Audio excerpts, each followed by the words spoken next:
Olá, boa noite a você que vai nos acompanhar hoje em mais um bate-papo dos amigos. Estamos agora nos primeiros momentos, aguardando os primeiros convidados e participantes a conectarem conosco. E desde já eu convido a todos vocês que estão aqui em conexão para que possam estar convidando outras pessoas a se juntarem a nós ali no aviãozinho embaixo da sua tela. Você chama as pessoas que você tem aí contato e elas vão estar recebendo essa proposta de estar nos acompanhando para a gente emendar o bate-papo aqui essa noite. Eu quero agradecer a cada um de vocês que já está conectando conosco e informar que já estou chamando aqui o nosso convidado de hoje, nosso amigo Ramsés. Hoje, quarta-feira, 29 de abril, eu quero agradecer a todos vocês por estarem conosco nessa noite e reforçar que esse daqui é um encontro agora informal, final de noite, todos nós em casa, de uma maneira muito tranquila, muito aberta, mas principalmente interativa. Então, para isso, você que está nos acompanhando, lá embaixo do campinho de comentários, manda sua pergunta, manda sua observação e participe conosco para a gente passar uma hora agradável aqui, bacana, batendo um papo. Não esquece também de apertar no coraçãozinho ali do lado, dá uma força para nós e, principalmente, né, nos acompanhar não só hoje, mas também ao longo dos próximos dias. Eu tive a oportunidade de abrir aqui no perfil a participação de vários amigos, já tivemos aqui temas como gestão, como finanças, como turismo, e hoje à noite, extremamente importante num mundo que é muito pautado por dados, a gente falar com alguém que entende muito do assunto, principalmente segurança das nossas informações. Ele já está conectado aí com a gente. Muito boa noite, meu amigo Ramsés. É um grande prazer, obrigado por ter aceitado aí esse desafio dessa quarta-feira à noite. Boa noite, pessoal. Boa noite, meu amigo André. Estão me ouvindo bem aí? Estamos, por enquanto, tudo certo. Agradecer o convite do André aí. Parabéns pela iniciativa, né? Ele tem feito uma série de lives com assuntos extremamente interessantes, ligando sempre a questão dos negócios com os temas do momento. Para esse período que estamos vivendo agora, é extremamente importante a gente poder debater e trocar um pouco de experiência, né? Agradeço aí, meu amigo. Satisfação toda minha, Ramsés. E ao pessoal que está entrando aqui com a gente, muita gente legal. A Madata aqui, a Eli Duarte, lá de São Paulo, Bruninha Carvalho, o Dani Moreira, Yves Brering, Carlos Mestre, tem o Felipe Ferreira, Sérgio Roberto, Márcio Baia, tem uma galera bacana aí. Rosete, minha esposa, me prestigiando, obrigado, né? Sem ela não teríamos aqui todo esse esforço sendo possível também. Obrigado, viu? Agradecimento aos familiares, a todo mundo que manda ver junto com a gente aí nesse momento de reinvenção, né, Ramsés? É isso Ramsés, aí. estamos num mundo cada vez mais conectado, né? E todos os dias a gente percebe algum aplicativo novo aparecendo. Nesses aplicativos, sempre aquele convite, né, para que você permita que os seus dados sejam armazenados. Muitas vezes, né, várias palavras ali, vários textos mencionando os riscos, os direitos que você concede, o que você está sujeito a partir do momento que você usa aquele aplicativo. E bem da verdade é que a grande maioria hoje não sequer lê ou não dá atenção para isso.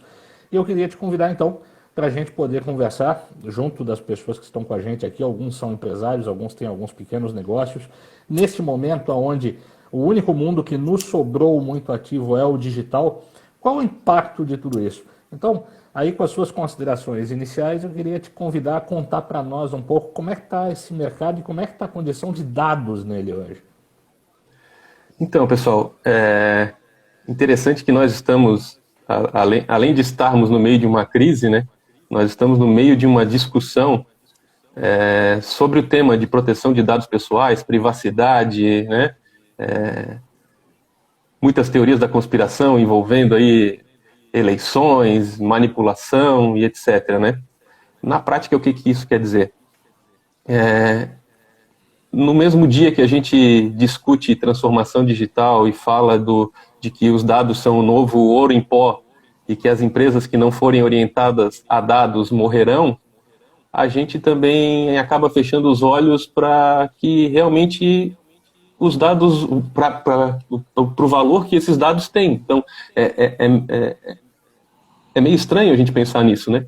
Então, por um lado, a gente repete infinitamente de que os dados são o novo petróleo, o novo ouro em pó, isso e aquilo, e aí depois a gente vai lá e aceita qualquer coisa, não lê. Quanto vale esses dados, né? Pra gente, né? Os dados são nossos, né? E essa é a discussão hoje em dia, né? O titular do dado, o dado é meu, eu como pessoa natural, como pessoa física, a lei está me protegendo disso, né? Apesar de que hoje a gente tem hoje, né? A gente tem um revés jurídico aí no Brasil, até por conta da crise e tudo mais, que por uma medida provisória, medida 959, a Lei Geral de Proteção de Dados brasileira, que é a 13.709, ela foi, o período de aplicação dela, que estava previsto para entrar em vigor agora em agosto de 2020, foi postergado para maio de 2021, né? Era uma discussão grande, se ia para janeiro uma parte e para agosto do ano que vem outra parte e tal. No final das contas, entrou hoje no meio de uma medida provisória lá, que não tinha nada a ver, a postergação para maio de 2020, né? Mas eu acho que a principal discussão é exatamente quanto de valor nós damos para os dados dentro das nossas instituições, né? E o que realmente isso pode representar como diferencial competitivo para nós, né? Eu não entro na discussão de a lei vai ser agora ou ela vai ser amanhã, né? Por quê? Porque se a gente não percebeu que existe uma necessidade de nós protegermos os dados dentro da nossa instituição, né? E um caso muito particular desses dados são os dados pessoais, e aí eu chamo a responsabilidade para nós como pessoas, né? Eu fico imaginando, né? Nós somos de uma geração que não somos nascidos digitais, né? Nós nascemos, o mundo não era digital como é hoje, né? Mas imaginem quem tem filho pequeno, como é o meu caso, né? Temos um filho lá, tem um filho de 4 anos, e a vida dele inteira vai estar digitalizada quando ele estiver na sua vida adulta. O que isso vai representar para ele? Como é que ele vai viver com isso? Se a gente não proteger esses dados, se ele não tiver o controle desses dados e para que eles estão sendo utilizados, e se ele não puder corrigir esses dados, poder ter clareza e transparência de como esses dados são tratados. Eu acho que essa é a discussão que a gente tem que chamar à mesa, né?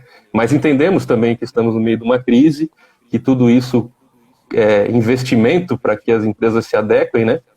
Mas eu acho que essa é a discussão que a gente vai ter aqui em torno do tema, né? Como que a gente tem que tratar isso dentro das empresas, mesmo em meio a uma crise, né? Acho que isso vale a gente refletir bastante e de forma criativa e até gerando um diferencial competitivo pós-crise, a gente pode sim aproveitar como uma oportunidade, né? Do limão uma limonada.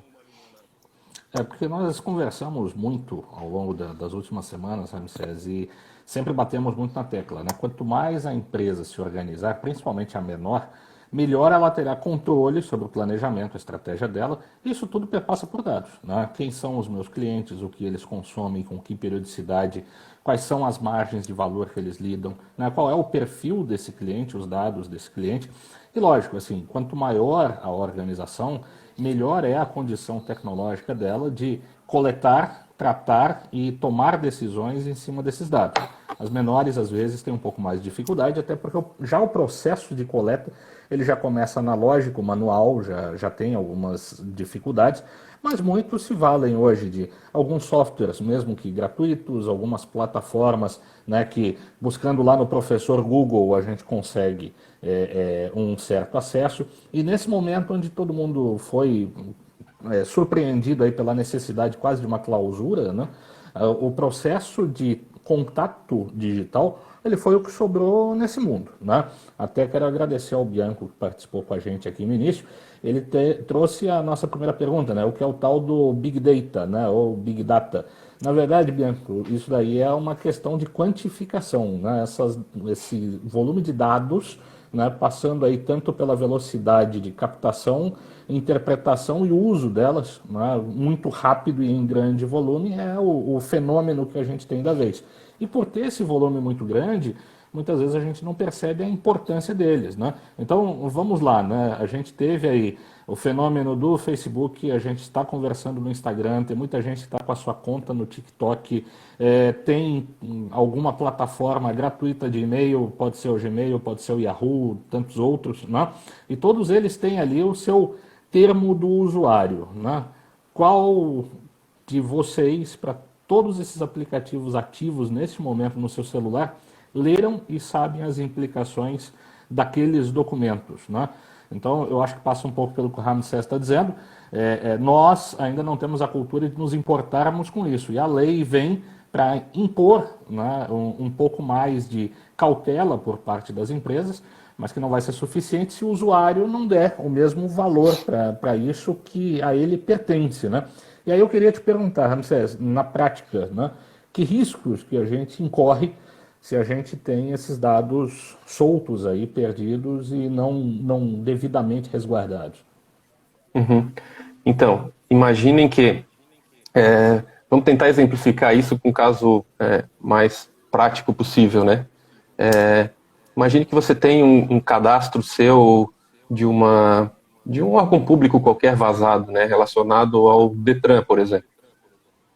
Lá tem um perfil que interessa bastante para uma seguradora, né, por exemplo. Imagine que semana que vem você foi lá fazer um seguro e o seguro que você estava acostumado a fazer, que custava R$ 1.000, passou a custar 2.000 e ainda você teve algumas seguradoras que negaram a sua pólice. Isso é um exemplo de uso de Big Data indiscriminado, né? Ou seja, um dado foi utilizado sem o consentimento ou sem uma prerrogativa legal do titular desse dado e prejudicou essa pessoa, né? Sem mesmo ela saber o que estava sendo utilizado para criar um perfil dela, né? Outras questões relacionadas com isso é questão de reputação também, né? Recentemente, aliás, a gente tem acompanhado vazamento de dados pessoais aí aos montes, né? E cada um desses vazamentos causa algum tipo de prejuízo, seja de imagem, ou seja de colocar a segurança da pessoa em risco mesmo, né? Quando vaza de um portal qualquer credenciais desse usuário, e-mail e senha, por exemplo, desse portal, o que isso acontece em termos de um atacante?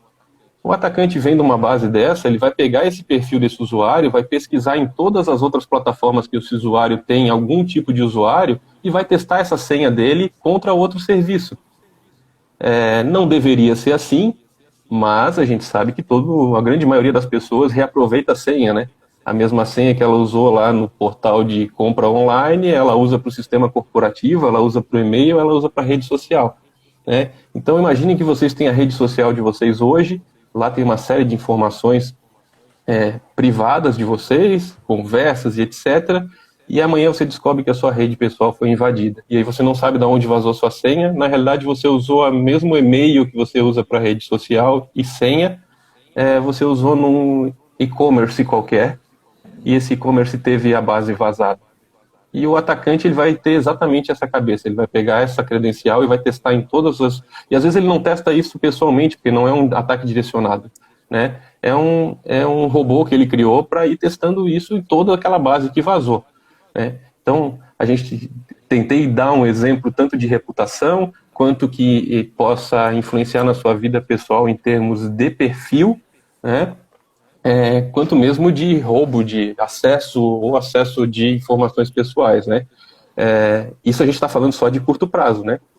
De longo prazo, eu ainda brinquei esses dias, a gente estava conversando sobre o tema, de daqui a 15 anos, né, meu filho tentar fazer um plano de saúde e, por um acaso, eles negarem e a gente não saber o porquê. Porque na farmácia que a gente foi comprar o remédio hoje, eles inventaram que estão te dando um desconto, né? E mapearam todo o teu perfil de consumo durante toda a tua vida, né? E eles sabem quando você está comprando remédio para uma criança e que não é para você, que é o pai da criança, né? Isso tudo pode ser feito em cima de um Big Data, né? Então falaram, e o Big Data, para que serve? Quer dizer que a gente vai jogar fora toda essa tecnologia? Não, pessoal, muito pelo contrário. As empresas que não utilizarem a tecnologia, elas vão morrer sim, acreditem nisso. A diferença devemos ser éticos no uso da informação, né? Eu não posso tratar uma informação dentro da minha instituição, dentro da minha empresa, né, sem que o dono dessa informação tenha consentido isso ou que eu tenha prerrogativa legal para tratar esse dado, né? É isso que a lei vem falar, né? Que a gente tenha certeza de que todo dado que a gente está tratando, seja no Big Data, para fazer marketing, para traçar perfil, para operacionalizar a minha empresa, ela esteja adequado aos termos da lei, né? Ou que tenha sido consentido e que a pessoa possa perguntar o que está sendo feito com esse dado, que dado você tem a qualquer momento. Simples assim. Ah, mas é só isso? Não. E ela exige também que a empresa tenha um cuidado em termos de segurança com essa informação, né? Para não virar a casa da mãe Joana. A gente vê vazamento hoje de vulnerabilidades básicas, né? E não houve um mínimo de investimento de cuidado dentro de um sistema. E que são sistemas cada vez mais fáceis de você ter uso, né, a partir do momento que a própria estrutura tem digitalizado, né, a possibilidade de você transformar tudo isso remoto, colocar em nuvem. Alguns desses servidores muitas vezes já têm algumas proteções que, para você ter isso fisicamente na sua estrutura, não justifica, seria um custo altíssimo. Então, assim como ela traz facilidade, também reduz algumas vulnerabilidades, né? Na prática, como você tem colocado para nós, Ramsés, né, tem uma pergunta aqui que alguém nos trouxe, eu já vou identificar aqui quem foi, mas no seguinte sentido, né, mídias sociais. Né, nós temos um uso, né, muito forte e as pessoas às vezes ficam com essa preocupação, ou até por uma questão de simples curiosidade. O que eu posto hoje nas mídias sociais, como que isso pode ser utilizado e como que eu posso talvez, né, reduzir essa vulnerabilidade do que eu tenho colocado lá em exposição da minha vida e da minha condição particular. Uhum. Agradecer a pergunta, né? Foi a Madá que fez a Madar que pergunta. nos trouxe. Então,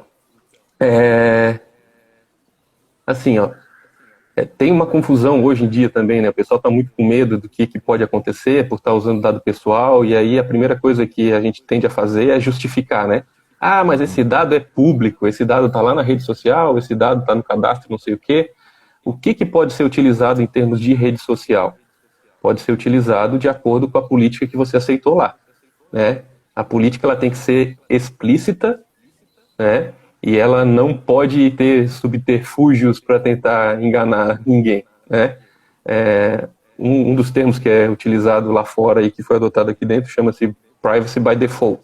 Ou seja, se eu estou usando um serviço que vai mapear, que vai traquear, que vai usar vai tratar os meus dados pessoais, se eu não fizer nada nessa plataforma, ele não pode tratar o meu dado. Por padrão, está proibido. Eu tenho que explicitamente dizer que, legal, você pode usar esse meu dado para isso que você está dizendo que vai fazer. Então, lá na rede social, né, André, como você falou no início do nosso papo aí, né, tem uma política de privacidade, né? As redes que já operam na Europa já estão adequadas, elas têm lá no menu do usuário uma área de privacidade. Lá ela tem o que a gente chama de portal dos direitos do titular, né? Lá você pode pedir todos os seus dados, que é o direito à portabilidade desses dados. Lá você pode pedir para excluir todos eles, para ver do jeito que eles estão sendo tratados. Então, como que eles podem ser utilizados nas redes sociais? Para os termos que estão explícitos lá na rede social. Qualquer coisa fora daquilo, então se a rede social vai trocar os seus dados com outro parceiro, isso vai ter que estar lá na política e você vai ter que aceitar.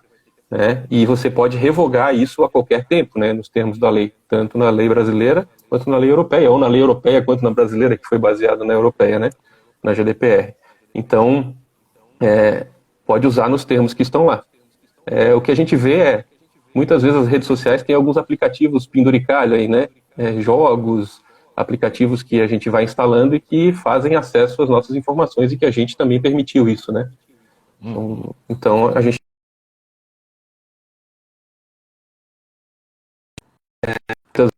Temos aqui uma pequena tem escondido ali por trás o uso dos nossos dados, né? Então, não tem almoço de graça, né? Como vocês veem lá, o aplicativo é de graça. Não, sempre que o aplicativo é de graça, o produto somos nós. tem que tomar um certo cuidado, né, Ramsés? Às vezes fica aquela coisa assim, tem um joguinho bacana, ele pede aqui para se conectar como o determinado usuário de uma rede social você autoriza. Automaticamente ele já está tendo acesso ali aos seus dados, né? Tanto de usuário quanto a respectiva senha, os locais que você está clicando, quais são as preferências que você está manifestando, e fica sempre aquela preocupação, né? Qual deles está sendo desenvolvido por uma empresa que tem preocupação ética, legal e tem funcionalidades que permitem fazer com que esse dado que você está compartilhando ele seja utilizado apenas da maneira correta e limitada, conforme os parâmetros aí da lei estabelecem, né? Agora tem uma coisa também, né, Ramsés? A gente sabe que é difícil porque fica aquele gostinho, né? Puxa vida, eu quero participar, e os contratos são de adesão e depois eu não leio mais isso. Se fosse para a gente separar alguns pontos que costumam estar destacados nessa política de privacidade desses aplicativos e de todas as plataformas, que tipo de cuidados ou pontos de atenção que você destacaria que é importante a gente hoje em dia levar em conta antes de baixar um aplicativo ou pegar algum tipo de nova funcionalidade? Uhum. Assim, ó, a primeira coisa que já nos gera um alerta, né, é se a finalidade e a adequação, esses dois são princípios que estão na lei, tá? Se a finalidade e a adequação, ela tá bem clara e específica, né? O que normalmente nos chama atenção? Quando você vai ler uma política, ela está te pedindo, por exemplo, o aplicativo é uma calculadora e ele está te pedindo acesso à tua geolocalização, né? Princípio da finalidade e adequação, né? Esse dado que ele está pedindo, ele não está adequado ao propósito que aquela aplicação se propõe. Então isso já é um alerta, né? Então, pô, por que ele está pedindo acesso a todas as minhas fotos? É um aplicativo que faz gestão de fotos, ele precisa de todo esse acesso? Se não precisa, já é um ponto de alerta, né? Então, sempre que você estiver lendo uma política, lembre-se do princípio da finalidade e da adequação. A lei traz isso dentro dos 10 princípios que ela trata, né? Então, sempre que tiver pedindo dado demais, a gente até fazia uma brincadeira numa das palestras que a gente deu, que no início da palestra eu criei um formulário lá e pedia para o pessoal preencher, né? Pessoal, preencham aí o formulário, por favor, e logo após o preenchimento aí, eu vou dar um tempo para vocês, a gente vai fazer um sorteio de um brinde. E realmente tinha um brinde para a gente distribuir, né? No meio desses formulários lá tinha CPF, fator sanguíneo e etc. E assim, ó, grande parte das plateias preenchiam esse formulário. Ao final, a gente fazia uma brincadeira, né? A pessoa era sorteada, ela ia até o palco e ganhava um brinde, né? A gente tinha 2 taças e a gente fazia um brinde com ela. E isso era para demonstrar exatamente o que acontece na internet, né? Eles oferecem uma série de coisas pedindo os teus dados, e aí quando você dá os dados, no final era um nada que eles te dão, né? E aí? Princípio da finalidade e da adequação. Então essa é a dica que eu dou, né? Sempre que você perguntar, mas para que eles precisam desse dado? Por que na farmácia eles precisam ter o tamanho do meu pé? Se a gente fez essa pergunta, por que para eu comprar uma calça numa loja do shopping, a menos que eles me digam, não, a gente precisa disso aqui porque a gente vai fazer uma campanha de marketing assim, assim, assado, tal. Você aceita? Sim, aceito. Ó, esse é o nosso canal, caso você queira entrar em contato para pedir revogação desse teu... Pronto, aí tá tudo certo. É só isso que a lei diz, né? Sejamos transparentes. Eu acho que todo mundo ganha com isso, até em termos de imagem para a própria empresa, né? Um relacionamento ético e transparente com seus clientes.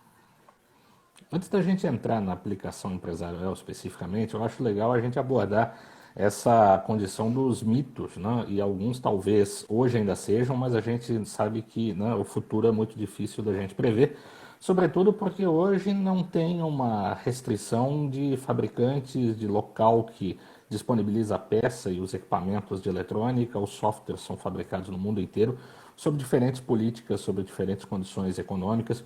E aí a Eliane nos mandou a seguinte pergunta, né?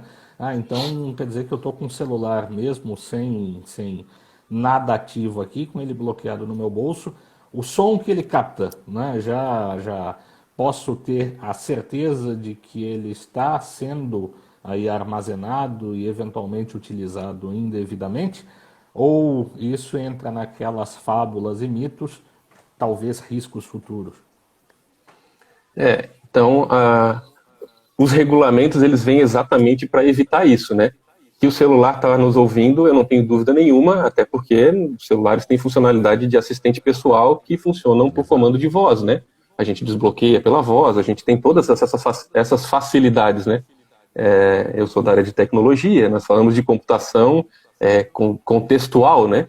Ela está mais inserida no nosso contexto. Para que ela funcione de acordo com o contexto, ela tem que captar o que a gente está falando, a nossa georreferência, as imagens e etc. Né? Ele está ouvindo? Sim, está ouvindo. O que ele faz com isso? Está lá na política de privacidade e uso da plataforma. Então, quando você usa tanto a Siri quanto o assistente pessoal lá do Google ou qualquer um outro, né, da Amazon e tantos outros que a gente tem hoje, ele tem uma política de uso e está lá descrito, né? Da Google, inclusive, você pode ver lá uma lista de todos os termos que você falou e que ele reconheceu, então está tudo lá gravado. Você pode restringir isso ou você pode deixar isso mais aberto. É uma opção sua. Busquem saber um pouco mais sobre isso. Então, sim, né? Para Eli Duarte, que perguntou, fica ouvindo tudo que nós estamos falando, sim, né? O risco maior talvez seja de a gente ter um equipamento desse comprometido, né, por um ataque, por um vírus, etc, né? Tem um dos cursos que eu ministro que é de desenvolvimento seguro, e a gente dá alguns exemplos disso. Eu lembro que há um tempo atrás eu dei um exemplo ainda, né? Pessoal, quem tem Smart TV na sala? Aí algumas pessoas, isso já faz uns 3 anos pelo menos, não era tão comum, né? E aí, eu tenho tal, e quem tem Smart TV com câmera na sala? Não tinha. Tem que cuidar com o que vocês fazem na sala. Exatamente. Tá? E aí se vocês pesquisarem aí, vocês vão achar uma notícia até do portal G1 falando de uma TV que foi hackeada na sala e pegou imagens das pessoas dentro de casa.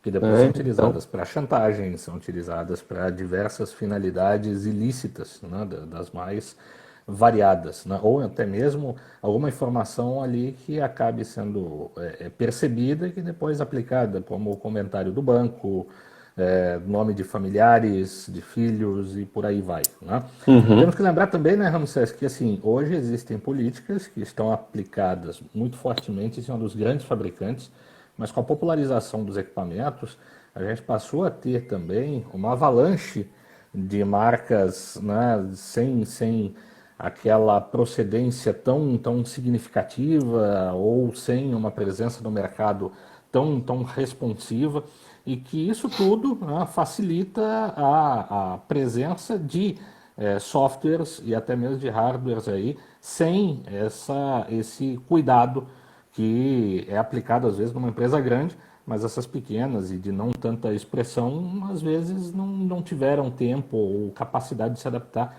adequadamente. Né? E quando a gente faz as compras pela internet, olhando o preço mais barato, pega algo sem referência, até nisso nós estamos sujeitos ao risco. Né? Uhum. E sem contar aqueles produtos que têm um ciclo de vida curto, né, no mercado, né? Eu falei de TV aqui. A TV é um dos casos, né?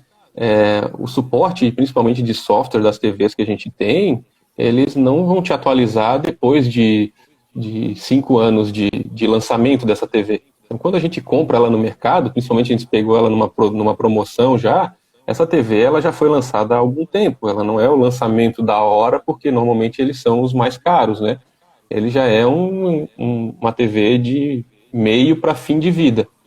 Então, quantos de vocês aí lembram a última vez que a TV de vocês mostrou que estava atualizando o software dela, a Smart TV? Ela tem essa funcionalidade. Eu vi a minha atualizar uma vez só. Depois disso, não teve mais atualização para ela. Por quê? Porque o fabricante, por mais que seja um fabricante grande, ele não vai ficar mantendo um suporte de longo tempo para um produto dessa natureza. Imagina para os produtos de baixo custo, né? Imagina aqueles de baixo custo e ainda que são de fabricantes menores, né? Ou que não tem uma procedência de larga escala, ou que muitas vezes até são de fabricantes duvidosos aí. Então, sim, faz todo sentido. A gente só tem que cuidar o que a gente coloca lá dentro, né? Então, se a gente tem uma TV dessa que já é mais antiga, não coloca lá a tua conta da rede social, não coloca algum... Então, toma um pouco mais de cuidado, né? São pontos aí importantes. Ramsés, quando a gente olha agora para o mercado corporativo, a gente sabe que principalmente as grandes empresas que estão apelando aí para o processo eletrônico de compras, elas têm uma tratativa nos dados buscando a predição, né? Porque é talvez a bola da vez e o desejo maior de qualquer organização, algo que para as pequenas às vezes isso não faz ainda, né, tanto sentido dentro da sua operação. Então, a gente tem as gigantes aí tentando adivinhar com antecedência o que você vai comprar, que tipo de produto, quanto que você está disposto a gastar, né? E a coleta de dados ela está muito funcional em cima disso. É uma discrepância muito grande de concorrência, né? O que hoje você poderia citar para a gente que é importante os menores se atentarem enquanto informações que são possíveis de coletar, são necessárias e que não é algo assim do outro mundo tão complicado de lidar para facilitar o planejamento deles entre que tipo de produto eles vão comprar, que tipo de serviço vão ofertar e principalmente qual é o cliente adequado para cada uma dessas ofertas. Uhum. Então, todos os canais de coleta dessas informações que vão fazer os perfis, né, que vão compor perfis para a gente poder fazer essas análises preditivas, todas essas coletas elas têm que estar dentro da adequação legal. Então, seja por meio de um embalde marketing, seja por meio de um cadastro num site, seja por meio de a gente pegar um cadastro numa feira que a empresa pequena participou, né, e a gente sabe que tem acesso às pessoas que estiveram lá para que ela possa fazer algum tipo de campanha posterior com os perfis e tudo mais, todas essas coletas vão ter que estar de acordo com a lei. Então, vamos pegar esse exemplo da feira, né, onde as empresas pequenas também costumam participar. Então, digamos Sim. que uma empresa, qualquer que seja o ramo, tenha se inscreveu para participar de uma feira, comprou lá um stand e tal, levou seu produto, expôs, e dentro da cota de patrocínio dela estava, você vai ter acesso à lista dos participantes, porque são todos da sua área, para poder você trabalhar depois em cima de um marketing, né? A primeira coisa que essa empresa tem que perguntar é, ok, vocês estão de acordo com a lei de proteção de dados? Por quê? Porque quem organizou o evento, no ato da inscrição, vai ter que deixar bem claro que aquela lista vai ser compartilhada com todos os patrocinadores da feira. Um caso interessante que a gente tem, recente, foi a Federação de Tênis da Holanda. A Federação de Tênis da Holanda fez um evento, e nesse evento ela simplesmente compartilhou a lista dos participantes desse evento com os patrocinadores. E ela alegou legítimo interesse, né, que é uma das prerrogativas para tratamento, né. A Autoridade de Proteção de Dados da Holanda não aceitou e multou eles nos termos da lei, tal. Por quê? Porque o propósito não era esse, né? O propósito de quem se inscreveu para ir na feira não era ter os seus dados compartilhados com o outro, porque isso não estava claro para ele. Então, o que a gente precisa é ter isso em mente, né? Qualquer dado pessoal, e vamos entrar um pouco na definição, né? Dado que identifique direta ou indiretamente uma pessoa natural viva, todo dado dessa natureza que nós estejamos tratando dentro da nossa instituição, nós somos responsáveis por ele, né? E nós temos sim que saber responder o porquê que aquele dado está ali, né? E se ele está adequado aos princípios de tratamento que a lei exige. E é importante entender que não é só o processo de coleta, né? É o processo de Não. coleta, armazenagem e processamento. Que às vezes fica aquela coisa, eu comprei a lista, né? Veio de uma determinada fonte, não sabia de onde vinha, achei que estava tudo legalizado. Mas faz parte também, né? O lidar com isso que você recebeu entra também na prerrogativa aí da legislação. Perfeito. O dado está com você, você tem que explicar o porquê que ele está ali. Simples assim. Então, Né? faz parte aí dos cuidados básicos, né, de qualquer empresa. Exatamente. E se você passou esse dado para terceiros, você também responde. Então, a lei ela protege toda a cadeia de custódia da informação, desde a forma com que ela entrou na sua empresa até o descarte dela, né? Então, você tem que ter isso claro também. Por quanto tempo você vai ter isso, né? Para quem é da área de RH, por exemplo. Por quanto tempo você mantém um currículo que você pegou para fins de uma seleção dentro da sua empresa? Isso também, né, imagina, currículo, dado pessoal e muitas vezes dado sensível, né, com características ali que são consideradas dados sensíveis, né. Isso está claro para todo mundo hoje? Ah, mas isso vai custar caro para fazer? Não, em termos de RH é adequação processual só. Né? Vou fazer uma chamada para uma vaga, eu vou deixar bem claro para os candidatos lá num textinho, na hora que eu divulgar a vaga, dizendo, ó, esses dados vão ser utilizados única e exclusivamente para isso aqui, ou ele vai ser compartilhado com uma empresa de seleção que vai fazer análise de perfil, assim, sabe? É deixar claro, e ao final desse processo todo ele vai ser descartado.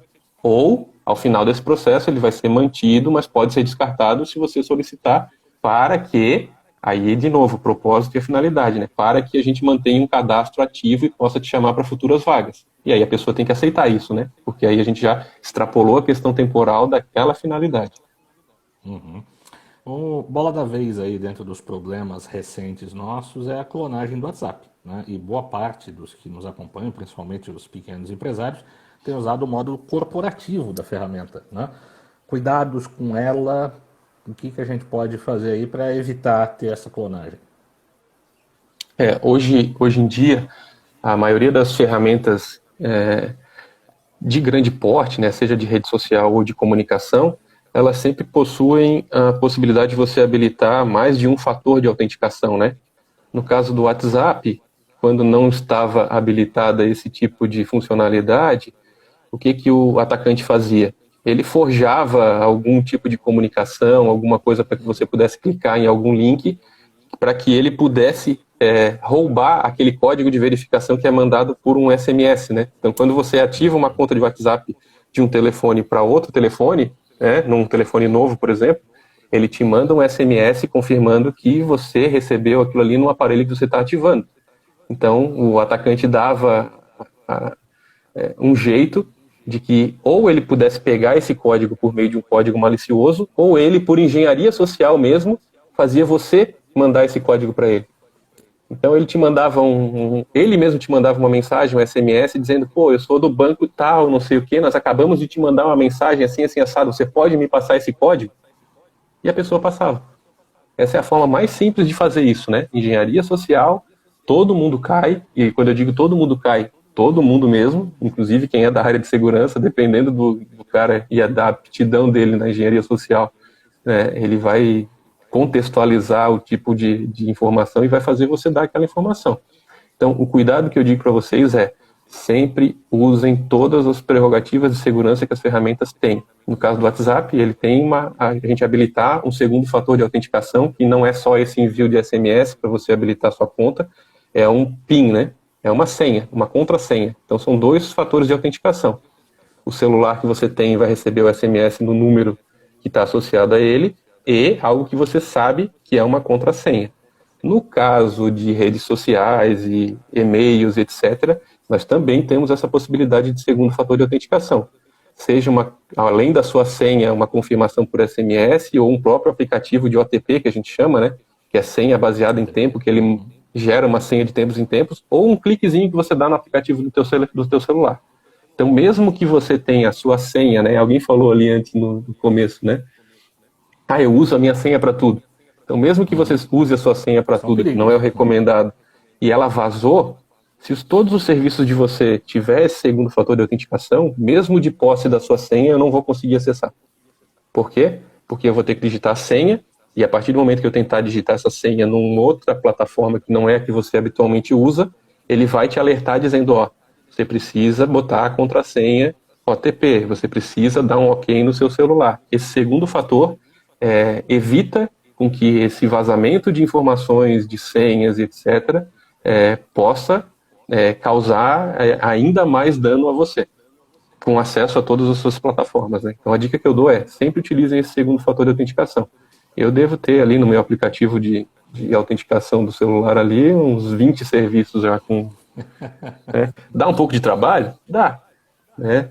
Mas hoje em dia, pessoal, é muito fácil alguém conseguir essa senha de vocês. Nossa, imagina que assim, o WhatsApp hoje é uma ferramenta, né, popular no Brasil, talvez seja uma das principais de comunicação para pequenos negócios, principalmente para autônomos, né, é a vida do negócio, e você perder, né, o acesso desse número ou dessa conta, você perde o negócio, né, vai toda a base de clientes embora, vão todos os contatos históricos que você tem, né? A partir do momento que você tem a clonagem, você está com o negócio de novo no zero. Então é um risco Você muito viu grande. que, você viu que a gente voltou para aquilo que interessa, né? Quanto vale essa informação para a gente hoje, né? Se você perder toda a sua lista hoje de contatos, se você perder sua rede social hoje, quanto você perde com isso, né? E dentro da sua empresa, se vazar a sua base de clientes, né? Quanto você perde com isso? Em termos financeiros, operacionais e de imagem. Quanto você perde com isso?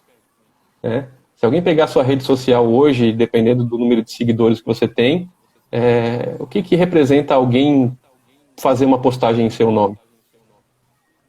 Quem trabalha com isso? Quem trabalha com imagem, né?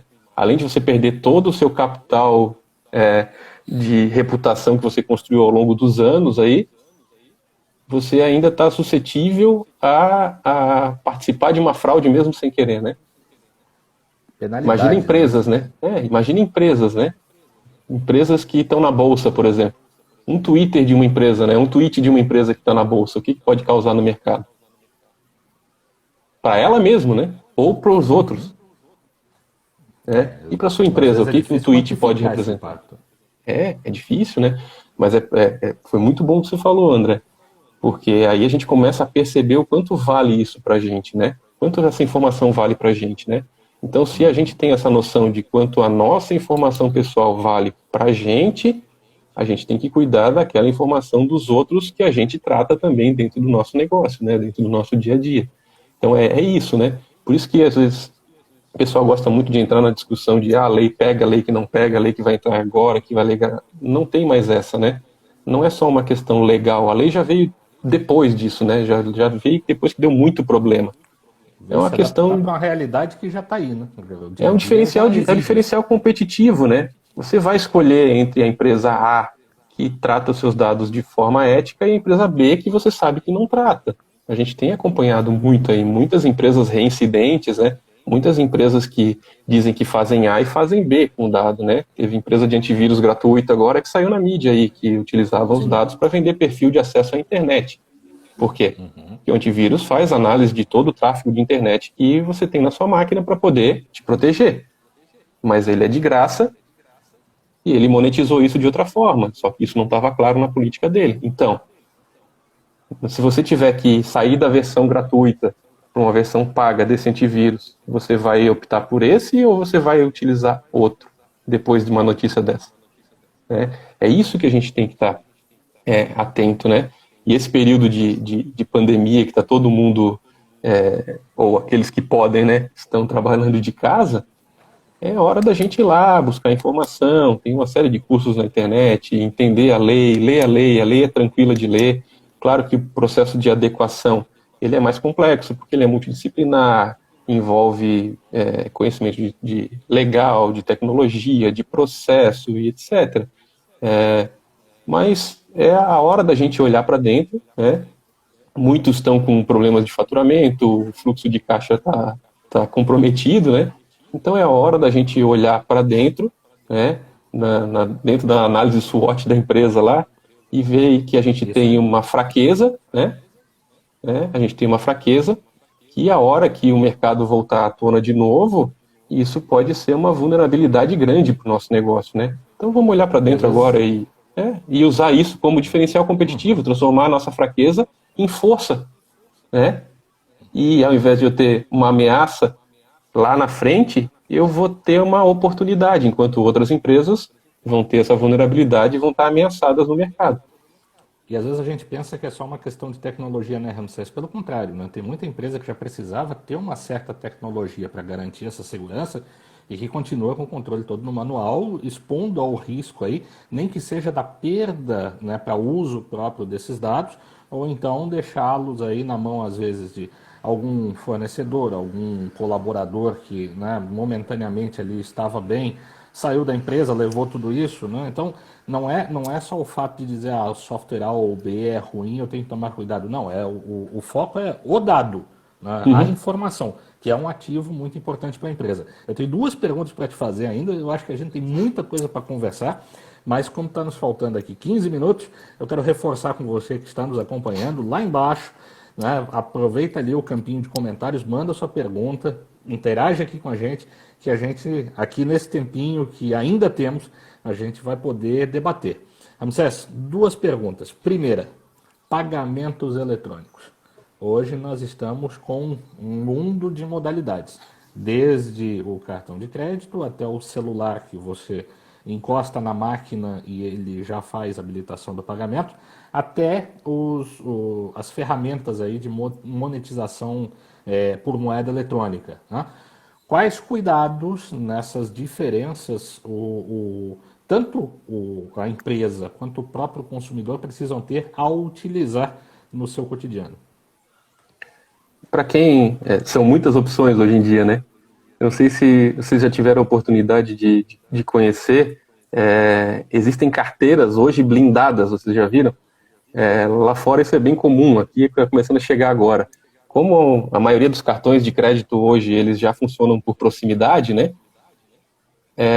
O que está acontecendo? Tem alguns cartões que já vêm habilitados, inclusive, por proximidade para fazer pagamentos até R$50, até R$100, até R$200, alguns você personaliza, etc. O que está acontecendo? Aí o pessoal pega um dispositivo qualquer, né, chega perto do bolso da pessoa, encosta ali, né, num ônibus, numa fila e tal, e faz um pagamento. Por indução, já foi embora. Exatamente. Então tem carteiras blindadas já, né, usando tecnologia de blindagem eletrostática lá para que isso não aconteça. Então esse é um cuidado, né, para quem tem pagamento físico e habilitou essa funcionalidade de pagar por proximidade até tantos reais. Quando é o cartão, ele não tem nenhuma contrassenha, né? Chegou próximo, ele pagou. No caso do pagamento por telefone, que a tecnologia é parecida, né, que é o NFC que a gente chama, você tem que estar com o aparelho desbloqueado, né, para que ele funcione. Então, se você costuma utilizar, eu uso isso no meu telefone, por exemplo, você tem que cuidar do seu telefone. Aliás, o seu telefone hoje é a fonte que mais carrega, além dos seus dados pessoais, suas credenciais, pagamento, prerrogativas mil, né, de acesso a banco, etc. Então, mais do que perder uma carteira representava para a gente no passado, hoje perder o telefone representa muito, né? E como é que está a segurança do seu telefone hoje, né? Você realmente bloqueou ele? A senha que você utiliza lá, ela é forte ou você deixou sem senha? Você usa o acesso por impressão digital? Por quê? Porque se você não usa e você perder seu telefone e tiver seu cartão configurado lá, a pessoa vai pegar ele por proximidade e vai comprar. Agora, se você tomou esses cuidados, tem uma senha forte para o seu telefone, você cuidou ele, né? Não compartilha ele com outras pessoas, etc., aí você já tem uma certa proteção. Na sua carteira é isso, né? Por proximidade pode acontecer. A outra se você ainda está utilizando o pagamento tradicional, cartão de crédito tradicional, procure ver se o seu cartão de crédito não tem uma funcionalidade de cadastro de cartão virtual. Para você utilizar ele em compras online, por exemplo. Por quê? Porque se o site não for idôneo ou se tiver um vazamento, você não precisa cancelar o seu cartão principal, você cancela só o virtual. A gente consegue limitar esse acesso também de uma forma mais tranquila. Tem bandeiras de cartão que você pode gerar vários cartões desse virtual, então você pode usar... Pode gerar um para cada compra, né? Um para cada compra. Por compra. Exatamente, um para cada compra. Então esse é um tipo de situação que a gente pode utilizar. Então vocês podem ver que também são informações pessoais, né? Seu cartão de crédito é uma informação extremamente pessoal, às vezes até sensível, porque se a pessoa tiver acesso, ele pode ter acesso até ao seu padrão de consumo, né? Informações ali que você não gostaria que ninguém tivesse, né? Ela é sigilosa e uma informação sensível nos termos da lei, né? E ela está distribuída, está no seu celular, está na sua carteira. Né? Então, em termos de dicas, é isso que eu dou. E cuidado com onde vocês enfiam os cartões, né? Não deixe a pessoa levar o cartão para longe de você. Cuidado para eles não levarem para trás do balcão, né? Tem gente que tira foto dos dois lados do cartão para poder pegar a frente e a contrassenha. Então, é um show de horrores para quem quer burlar a segurança que tem aí e poder nos passar para trás, né? Eu queria te fazer a segunda pergunta, que está um pouco relacionada com o que você falou agora no final, de uma discussão que eu tive recente com um colega ontem sobre esse tema. Algumas plataformas de marketplace estão buscando trazer mais segurança, tanto para o vendedor quanto para o comprador. E me surpreendeu muito, porque não mais uma, agora duas delas fizeram a seguinte solicitação: olha, como uma medida de segurança, você bate a foto da sua carteira de identidade frente e verso para que a gente possa realmente garantir que você é quem você está falando, né? Isso seria aí a máxima que eles teriam de segurança da operação. O marketplace, a gente já fica com aquele processo assim de tranquilidade, porque ele é um intermediário da loja final, principalmente se é uma loja de menor porte, que nós não a conhecemos, que a gente não faz uma compra tão regular, mas a partir do momento que o marketplace te impõe essa documentação física, né, ele passa a ter um nível maior de aprofundamento nos teus dados. Como é que você avalia esse tipo de política de segurança? Assim, a gente já viu isso, inclusive, para os bancos digitais, né? Eles fazem toda a aprovação de cadastro tirando foto. E já houve vazamento, inclusive, né? De bancos conhecidos, bem no comecinho ali, pelos vazamentos 1000 aí que a gente teve, né? Plataformas grandes, né? E aí vai até um alerta, né? Os grandes também têm problemas e também vazam, né? Sem dúvida nenhuma, é uma das formas de validar a pessoa. E aí, de novo, né? E dependendo do tipo de transação que a gente vai fazer lá e se realmente a gente está preocupado com os nossos dados, dê uma lidinha lá na política deles para ver, porque lá eles têm que deixar bem claro da forma com que eles tratam esses dados, inclusive deixando claro dos cuidados de segurança que eles têm, né? Então vai ter que ter alguma coisa lá dizendo, ó, pessoal, nós coletamos esses dados de vocês, né? Vai estar listado todos eles. Esse dado tem esse objetivo, aquele tem outro objetivo, isso a lei exige. Então, a hora que ele disser, nós coletamos a foto do seu documento de identidade para fins disso, disso, disso e daquilo. Se você vê que não faz sentido, de novo, né? Finalidade e adequação. Se você vê que não faz sentido ele estar coletando a sua carteira de identidade, não compre, né? Esse é o nosso. A gente sempre tem a opção de não comprar, né? Ou questione. Entre em contato com o serviço de atendimento deles e questione. Ó, nos termos da Lei 13.709, assim, assado, aconteceu isso comigo semana retrasada. Uma seguradora me ligou, temos aqui, estamos fazendo uma campanha e não sei o quê. Aí eu perguntei, não, eu só queria saber de onde que vocês coletaram os meus dados para entrar em contato comigo. É relacionamento comercial. Sim, desculpa, eu nunca tive relacionamento comercial com a empresa de vocês. Conheço a empresa de vocês, mas nunca tive relação comercial direta com vocês. Então eu gostaria de saber de onde veio o dado. Se é de parceiro, se é...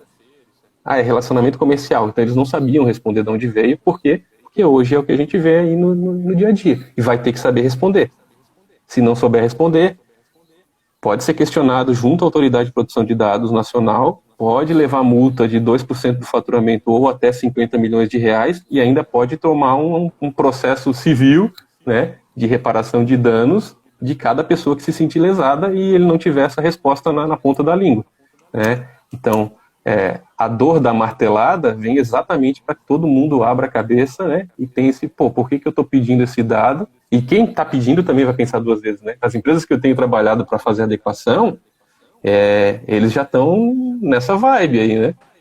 Ele já disse, mas esse dado aqui, cara, não, se eu não preciso, joga fora. Por quê? Porque dado comigo é batata quente, dado comigo é risco operacional, risco de imagem para minha empresa, é custo operacional para mim. Cada dado que eu trato aqui, sem eu ter realmente necessidade de tratar ele, é custo com segurança, é custo com compliance, com verificação de tempos em tempos, com relatório, etc. Então, é por aí que as coisas caminham, né? Isso é um prato cheio, né? Hoje a gente sabe que aposentados, pensionistas do INSS sofrem demais porque diariamente são assediados por diversas instituições financeiras, prometendo aí muitas facilidades, mas que chegam e têm acesso a esses clientes por uma forma muitas vezes inexplicável, né? Como é que eles sabem que eu sou beneficiário, como é que eles sabem que eu sou aposentado? E eu sempre tenho a tentativa também de explicar, né, que independente de você ter a lei e ter o direito, se você não o fizer valer, infelizmente, né, a tendência é de que essas empresas não idôneas elas acabem perpetuando a operação, porque assim, por mais que elas estejam sujeitas, a penalidade não vem. Então é importante as denúncias aos canais competentes, né, Febraban, INSS e por aí vai, né?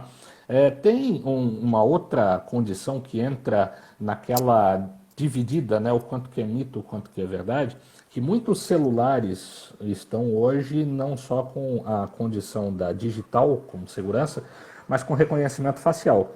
E quando a gente olha o reconhecimento facial sendo utilizado em algumas políticas aí de outros países do mundo, principalmente, né, no Oriente, todo mundo fica muito preocupado, né, que hoje é fato. Né, o reconhecimento facial já é utilizado para um controle pleno, né, da população, dos cidadãos, em diversos níveis, em diversas escalas. Ao mesmo tempo, fica aquela dúvida, o quanto que isso é ou não, de fato, uma ferramenta capaz aí de manter a segurança. O reconhecimento facial, como é que você vê dentro desse processo? Dentro da legislação, em todos os países que têm legislação de proteção de dados pessoais, né, ele é um dado biométrico, né, então ele entra na categoria especial de dados pessoais, ele é um dado sensível, né, então dados sensíveis são todos aqueles que identificam sexo, orientação política, grupo, então qualquer coisa que possa te causar um problema muito grande, né, em termos de imagem, que você dificilmente vai conseguir reverter, ele é considerado dado sensível, dado de saúde, dado biométrico, né? Então você imagina o seguinte, a sua face é um dado biométrico, ele é utilizado para reconhecer você, muitas vezes para autenticar você junto ao seu telefone, que pode fazer um pagamento, para autenticar você num banco, para validar. Então, como é que eu posso tratar isso sem que a pessoa autorize?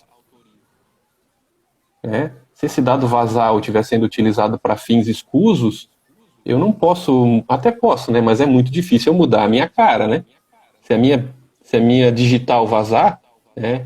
E tem gente que diz não tirem, não aproximem muito a sua digital de câmeras de celular hoje, nem tirem foto da mão, porque a resolução é tão grande que é possível de você clonar a digital da pessoa com as tecnologias que a gente tem hoje, né? É exatamente por isso. Se você tiver um dado biométrico seu vazado, você nunca mais recupera ele. Eu não tenho como trocar minha digital, não tem como trocar minha íris, eu não tenho como trocar meu DNA. Imagina, sou uma empresa que faz mapeamento de DNA e meu DNA vazou. E aí daqui a pouco o plano de saúde comprou esse banco de DNA vazado aí e ele não vai fazer meu seguro, o meu plano de saúde nunca mais, porque ele descobriu que eu tenho predisposição a ter uma doença grave com 50 anos. Então, nesse tipo de situação que a gente já está se antecipando, né? Nós estamos na era digital, onde a gente vai ter um mapeamento digital completo do que nós somos como pessoas, né? E a gente nem entrou, e aí é tema para outro papo, a gente nem entrou nas questões, né? Cerebrais e tudo mais. Né? Cognitivas e neurológicas. Cognitivas, né? Que já estão também bastante avançadas aí no mundo afora, né? Então, o neuromarketing é um exemplo, né? Exatamente. Uma ferramenta muito avançada hoje. Tá? O Ramsés, infelizmente, nós estamos entrando na faixa dos últimos 2 minutos aqui da sala. O Instagram já vai nos sinalizar. Acho que a gente tinha muita coisa para conversar, foi muito legal. Eu quero convidar os amigos do Ramsés que aceitaram o convite hoje. No final aqui, vai lá no meu perfil, me adiciona para a gente continuar conversando. Assim como aqueles que não conheciam o Ramsés, que entraram aqui por meu convite, adicionem ele lá que vocês vão ter muitas informações a respeito de segurança, proteção de dados, que como vocês podem ver, se hoje já está crítico, imagine daqui a 10 anos e o quanto que nós teremos a necessidade de estar com isso cada vez mais estabelecido no nosso dia a dia e no nosso cotidiano. Para fechar nesse último minuto, Ramsés, última mensagem que você deixaria de cuidados para quem está nos acompanhando.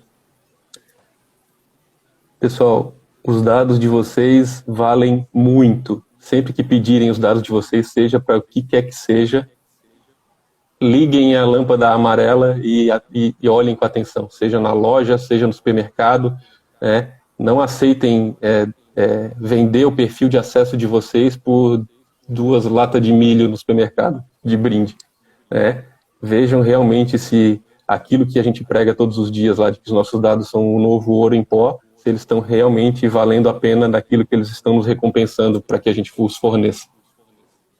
Muito bacana. A todos os que nos acompanharam aí, pessoal dos hackathons, né, pessoal do NASA Space Apps, que a gente participou aí, né, Ramsés, entrando a Priscila aí, uma galera bacana, obrigado. Pessoal que está aí do Startup Weekend e outros, muito obrigado a todos vocês. A gente vai encerrando por aqui. E eu sigo no convite para que vocês nos acompanhem. Amanhã eu vou estar com outro convidado aqui, o Edgar Uzui, e a gente vai estar falando de relacionamento institucional e governamental também. Vai dar um bom papo. Obrigado a todos vocês. A gente segue no Instagram. Ramsés, tamo junto, amigo. Pessoal, Obrigado. André, obrigado, meu querido. Obrigado a todos. Grande beijo aí. Qualquer coisa, entre em contato direto com a gente ali, que a gente tem o prazer de continuar o papo.